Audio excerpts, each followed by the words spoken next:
I'm joined now by two Democratic congressmen, David Cicilline of Rhode Island and Ted Lieu of California. Gentlemen, thank you. Congressman Cicilline, you start. Jack Kennedy, when he was president, once said, sometimes party loyalty asks too much.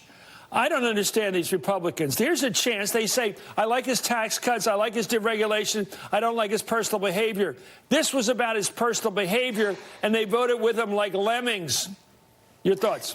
Yeah, I mean, it's very disappointing. This is really a sad vote in many ways.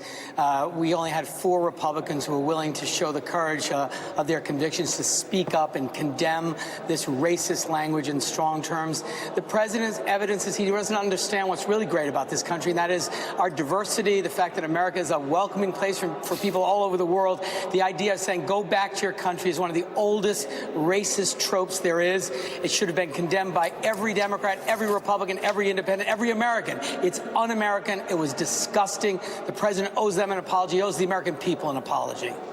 Congressman Lieu, you said something very powerful on this. I wish you'd say it again.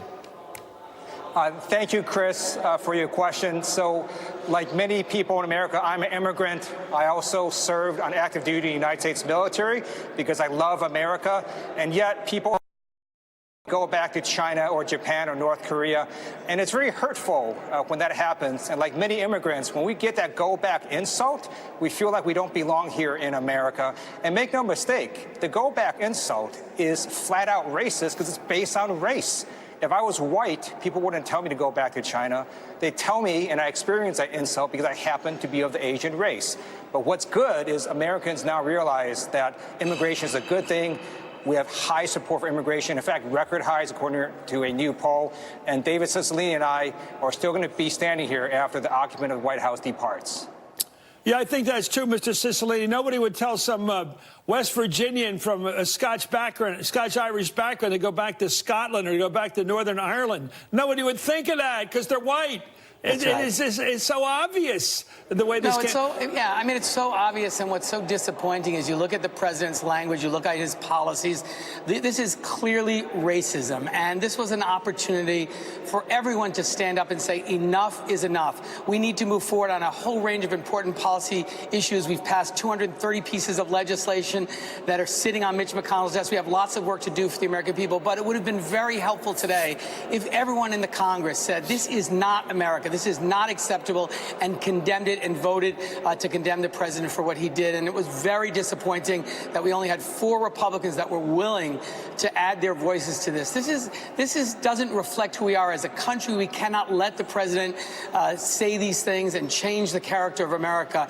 And it was disappointing today that we weren't joined in our Republican colleagues, but it was an important thing to do. The president and the country needs to see us standing up and saying, this is not acceptable. This is un-American. This is not who we are. No one should be speaking this way, particularly the President of the United States. While urging a unanimous vote early today, Speaker Pelosi condemned the president's words as racist, a move that prompted Republicans, the parliamentarian, to strike her words from the record under the rule that prohibits personal attacks on the House floor. Here it is. These comments from the White House are disgraceful and disgusting, and these comments are racist. Every single member of this institution, Democratic and Republican, should join us in condemning the president's racist tweets. To do anything less would be a shocking rejection of our values and a shameful abdication of our oath of office to protect the American people. I urge a unanimous vote and yield back. I was just going to give the General Speaker of the House if she would like to rephrase that comment. I have cleared my remarks with the parliamentarian before I read them. And take it. Can I ask the words be taken down? I make a point of order. The gentlewoman's words are unparliamentary and ready to be taken down. Well, the parliamentarian later ruled that Pelosi's language was indeed out of order. However, a vote to strike Pelosi's words from the record was overruled by a near unanimous Democratic vote. Let me ask you, Congressman Lieu, what do you think about that? One of our producers who's pretty sharp, said the language of the resolution itself was pretty personal about the president. What was wrong with her saying that in her argument for it? There was nothing wrong with what Speaker Pelosi said because it was the truth. there is an antiquated rule in the House of Representatives that basically says during debate, you cannot say the president's racist or that his remarks are racist, even if it is. And what the House of Representatives did today is we, in effect, reverse precedent because we want to make sure we say factually true things on the House floor. And I want to note that the president is engaging in a new line of attack now. He's attacking legal immigration and U.S. citizenship. And the problem for him is that many Americans are immigrants or have family members who are immigrants. This is backfiring on him in a big way, and he's going to.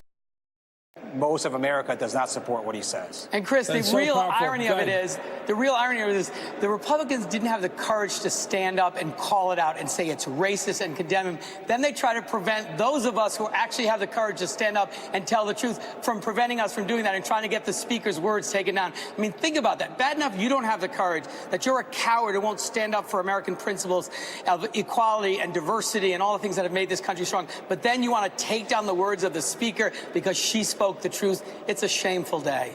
Yeah, they should stay away from the Lincoln Memorial. Thank you so much. U.S. Congressman David